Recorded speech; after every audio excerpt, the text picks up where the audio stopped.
Karči, kde ste? Ale trocha sme si to nadbehli, tak teraz máme fajčiarsku. Ty a Radus, to poleno, už konečne naložil to drevo. Jasné, už je hotový.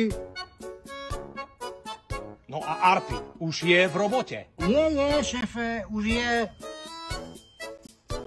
Ty, ale včera riadne pršalo, dúfam, že ste to lepidlo nenechali moknúť vonku. Lepidlo už je v búdi už je. Ty počuj, a ten nový Aladar už zarezáva. Ten už sa aktívne zapája. No neviem, chlapci, tento týždeň sa asi nezastavím, ale Karči, dúfam, že na teba sa môžem spoľahnúť. Na mňa sa môžete spoľahnúť, mám to pod palcom. Karči, kde ste? Práve rozmýšľame, šéfe, A o čom doríti? že kde zakotvíme po šichte. A Arpi, dal škrídle už zo strechy dole? Ale však dobre viete, že Arpi sa bojí výšok. No však tam bež ty, Karči. Ja nemôžem, veď ja budem mať rodinu. Ale čo to trepeš, veď si slobodný. No ale veď ďalší rok plánujem, že sa s niekým zoznámim. A Radus už aspoň namiešal cement. Ale kdeže? Veď ten sa dneska už riadne namiešal. A čaptavý Berty, kde sa fláka? Ale veď ten išiel s čaptavými nohami na ortopédiu. A čo si myslíš, že tam pôjde varia? Neviem, šéfe. Neviem. V takej prekérnej situácii. Tak, viete čo? Aj ja porozmýšľam. A o čom? No, či vám ešte niekedy v živote dám výplatu, vy hovada.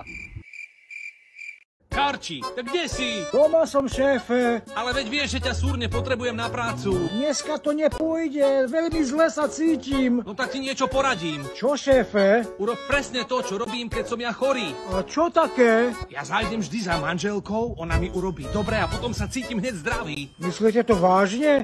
Fakt by som mal? No jasné, musíš. Šéfe, tak sa už hlásim. No, Karči? Šéfe, dobre ste mi poradil. Vaša manželka je hotová dračica. Aj Vaňu máte dobrú. A co do Boha, že by neboli doma? No čo, neviete sa dočkať? A z bytového me teraz poslali, že tu nejaká počúbaná voda teče. No ale mohol by ste byť trošku zdvorilejší. Áno, tečie nám voda. Kuchajce, panička, 5 minút mám už po fajronte, v karčme me čakajú kamoši na futbal a ja še teraz budem s nejakými zdvorilostnými vetičkami. Tu on zisči, kimári. Aká som vám ja, panička, a nevedia poslať niekoho iného? Vy ste, ako keby ste bol pripitý. Mám sebe dať 3 borovičky, ale znám za to, co vidím. A keďže vám nelúbi táto tú haváriu, naj vám uprace svokra dojde. Počkajte, nechcel som vás vyháňať. Vodu máme už až na chodbe. No ale tá, nebudem tu stepovať jak taký starý cap na bytunku. To tá už je rozhodnice. No a koľko bude stať oprava? To už máme nočnú. Chlapi už sme počkajú, futbal je v Ríci.